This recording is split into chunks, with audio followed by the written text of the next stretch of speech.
বিসমিল্লাহির রহমানির রহিম। ঝিনাইদহ জেলার ঐতিহাসিক স্থাপনা ও দর্শনীয় স্থানের আজ আমাদের চতুর্থ পর্ব। এই পর্বে আমরা জানার চেষ্টা করব গাজোকালু ও চম্পাবতীর মাজারের দৃশ্যপট এবং তাদের ইতিহাস সম্পর্কে। আমরা 5 থেকে 6 মিনিটের ভিডিওতে সম্পূর্ণ দৃশ্যপট এবং নির্ভরযোগ্য তথ্য দেওয়ার চেষ্টা করি, যাতে আপনারা খুব সহজেই ইতিহাসগুলো অনুধাবন করতে পারেন। প্রিয় বন্ধুগণ, চলুন আমাদের মূল ভিডিওতে। ঝিনাইদহ জেলার কালীগঞ্জ উপজেলার বারোবাজার ইউনিয়নের অন্তর্গত বাদুরগাছা মৌজায় গাজীকালু ও চম্পাবতীর মাজার অবস্থিত। বারোবাজার বাস স্ট্যান্ড হতে পূর্ব দিকে 1 কিলোমিটার অগ্রসর হলে এই মাজারের অবস্থান। ঝিনাইদহ জেলার ঐতিহাসিক থেকে জানা যায়, 1400 শতাব্দীতে যশোর মহকুমার হতে 11 মাইল উত্তরে বর্তমান ঝিনাইদহ জেলার অন্তর্গত কালীগঞ্জ উপজেলার ঐতিহাসিক বারোবাজার অঞ্চলে যে সকল আধ্যাত্মিক সাধক ইসলাম প্রচারে অবদান রেখেছেন, তাদের মধ্যে অন্যতম গাজীকালু ও চম্পাবতী বিশেষভাবে উল্লেখযোগ্য। তবে আজও অবধি গাজীকালু চম্পাবতীর অথেন্টিক কোনো ইতিহাস জানা যায়নি। বিভিন্ন মনীষী সাহিত্যিক ভিন্ন ভিন্ন মতামত লেখনীতে প্রকাশ পেয়েছে। অধিকতর মতামতের ভিত্তিতে আপনাদের গ্রহণযোগ্য তথ্য দেওয়ার চেষ্টা করব।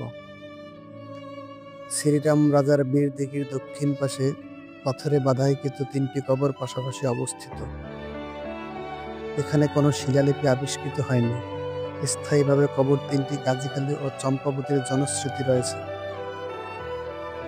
অপেক্ষাকৃত বড় কবরটি গাজীর, পশ্চিম দিকের কালুর এবং পূর্ব দিকের কবরটি চম্পাবতীর বলে পরিচিত।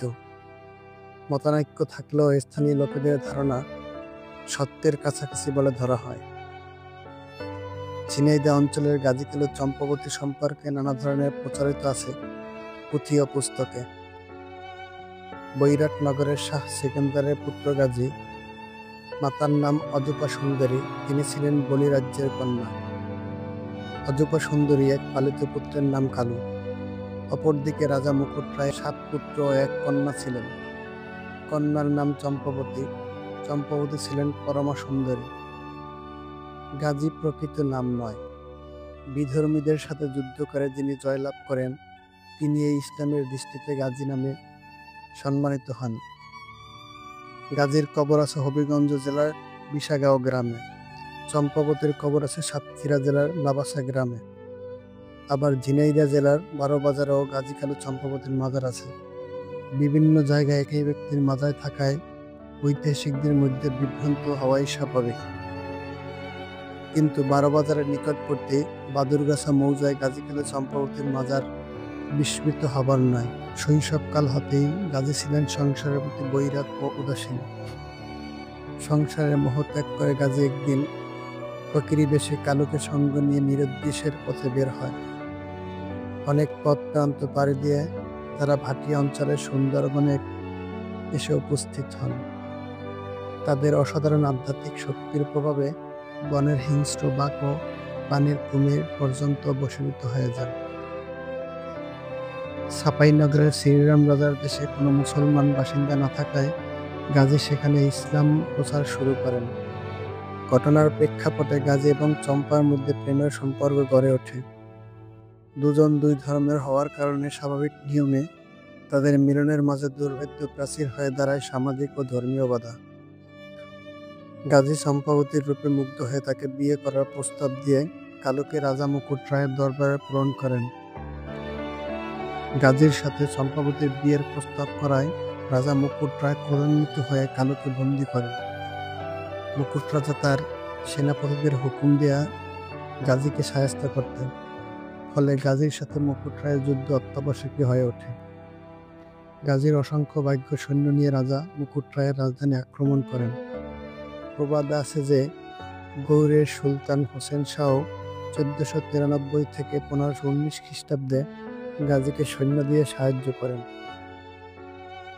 যুদ্ধে মুকুট রায়ের সেনাপতি দক্ষিণ রায় পরাজিত হয়ে ইসলাম ধর্ম গ্রহণ করে গাজীর অনুসারী হয়। ধারণা করা হয় মাজারের প্রবেশ মুখের বাম পাশের 2টি কবরের একটি মুকুট রায়ের সেনাপতি দক্ষিণে রায়ের। এইখানে বেশ কয়েকটা বটগাছ রয়েছে, যার প্রত্যেকটি শাখা প্রশাখা অসংখ্য প্লাস্টিক মোড়ানো রয়েছে। ভক্তদের ধারণা, বটগাছে প্লাস্টিক পেঁচিয়ে রাখার মনের বাসনা পূর্ণ হয়।